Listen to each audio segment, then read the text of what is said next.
alhamdulillahilladzi arsala rasulahu bil huda wa dinil haq liyudhhirahu 'ala dini kullihi wa kafa billahi shahida. Asyhadu an la ilaha illallah wa asyhadu anna Muhammadan abduhu wa rasuluh alladzi la nabiyya ba'da amma ba'du. Alhamdulillah, pada siang ini kita bisa berkumpul pada mata kuliah Pancasila dalam keadaan sehat walafiat. Kami dari kelompok 7 yang beranggota Imas Sinta, Fitri Administrasi Korea Putri, akan mempresentasikan yang berjudul Pengantar Pendidikan Pancasila.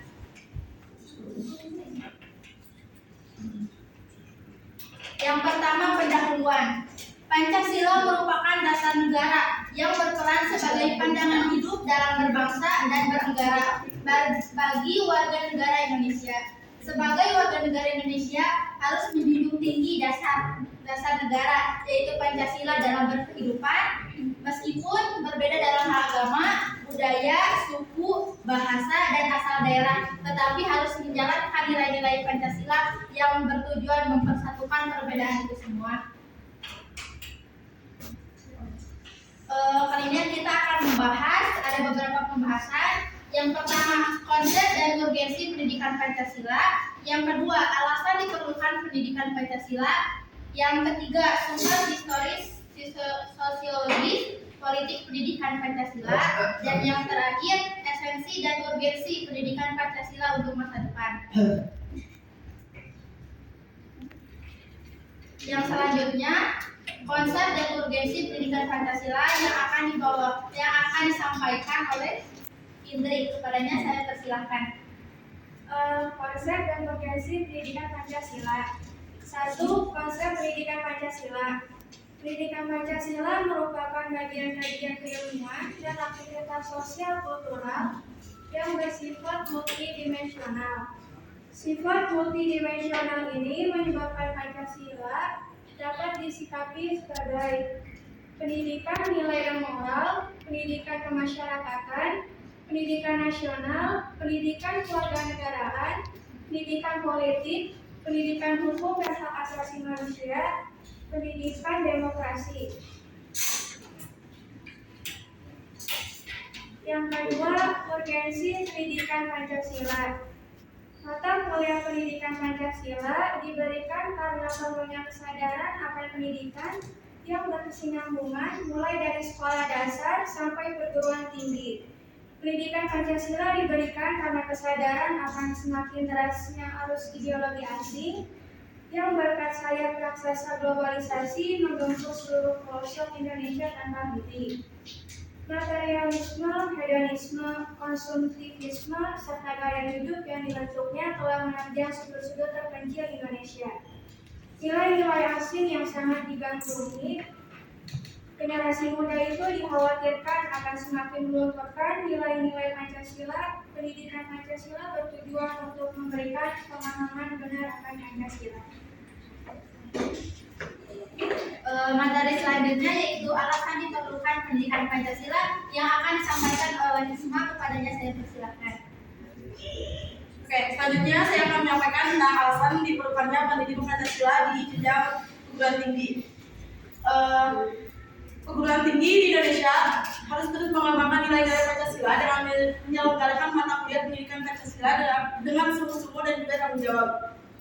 Pendidikan Pancasila merupakan salah satu mata pelajaran pendukung pengembangan karakter manusia. Pendidikan Pancasila di perguruan tinggi sangat penting karena merupakan proses lanjutan pembentukan karakter bagi mahasiswa. Alasan ini diperlukan pendidikan Pancasila adalah untuk mempersiapkan generasi muda untuk mengambil peran dan tanggung jawabnya sebagai warga negara yang memiliki komitmen yang kuat dan konsisten untuk mempertahankan negara kesatuan Republik Indonesia. Dan juga kadang kala nilai luhur yang ada dalam Pancasila itu selalu diabaikan gitu, sehingga akibat dari itu nilai-nilai luhur tersebut dengan sendirinya akan hilang gitu. Selain itu, mahasiswa juga perlu menanamkan nilai persatuan Indonesia karena kehidupan kampus kan yang menjemput. Kadang kalau ada mahasiswa itu nggak dengan satu daerahnya gitu kan, mahasiswa itu ada di berbagai daerah gitu. entah dari kota ini, kota itu, kota itu. Jadi kita selaku mahasiswa itu harus bisa menjunjung tinggi toleransi gitu. Selanjutnya, sumber historis, sosiologis, politik, dan pendidikan Pancasila yang akan disampaikan oleh Dina. Padanya saya silakan. Selanjutnya, sumber historis, sosiologis, politik, pendidikan Pancasila. Sumber historis pendidikan Pancasila jangan sekali-kali meninggalkan sejarah, karena pernyataan tersebut dapat dimaknai bahwa sejarah mempunyai fungsi penting dalam membangun kehidupan bangsa dengan lebih bijaksana di masa depan. 2. Sumber sosiologis pendidikan Pancasila. Sosiologis ilmu tentang kehidupan antar manusia, di dalamnya mengkaji antara lain latar belakang, susunan, dan pola kehidupan sosial dari berbagai golongan dan kelompok masyarakat. Di samping juga mengkaji masalah-masalah sosial, perubahan, dan pembaharuan dalam masyarakat. Selanjutnya yang ketiga, sumber yuridis. Yang ketiga, sumber yuridis pendidikan Pancasila. Urgensi pendekatan yuridis. Yuridis ini adalah rangka menegakkan undang-undang yang merupakan salah satu kewajiban negara yang penting. Penegakan hukum ini hanyalah akan efektif apabila didukung oleh kesadaran hukum warga negara, terutama dari kalangan intelektualnya.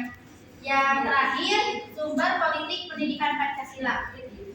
Fokus kajian melalui pendekatan politik, yaitu menemukan nilai-nilai ideal yang menjadi kaidah penuntun atau pedoman dalam mengkaji konsep-konsep pokok dalam politik yang meliputi negara, kekuasaan, pengambilan keputusan, kebijakan, dan pembagian sumber daya negara baik di pusat maupun di daerah.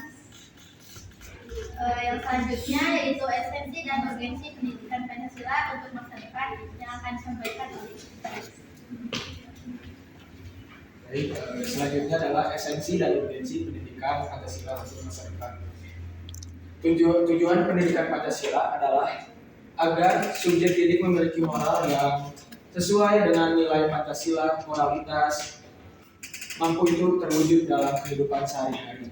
Undang-Undang Nomor 2 Tahun 1989, tujuan pendidikan Pancasila untuk masa depan itu ada 5. Yang pertama, memahami dan melaksanakan Pancasila dan Undang-Undang 1945 dalam kehidupan. Jadi kita bisa memahami undang-undang itu dengan dilaksanakan dalam kehidupan sehari-hari. Dan yang kedua, menguasai pengetahuan tentang beragam masalah dasar kehidupan bermasyarakat, berbangsa, dan bernegara yang hendak diatasi dengan penerapan pemikiran yang berlandaskan Pancasila dan Undang-Undang 1945. Dan yang ketiga, memupuk sikap dan perilaku yang sesuai dengan nilai-nilai dan norma Pancasila. Dan yang keempat, membentuk karakter manusia yang profesional dan bermoral. Jadi kita jika ada suatu pekerjaan kita bisa profesional. Dan yang kelima, yang terakhir adalah kesadaran gaya hidup yang sederhana dan cinta produk dalam negeri. Contoh produk dalam negeri seperti barang-barang lokal, sepatu ada yang merek barang apa ya? Yang lokal, Vans, Nike luar negeri.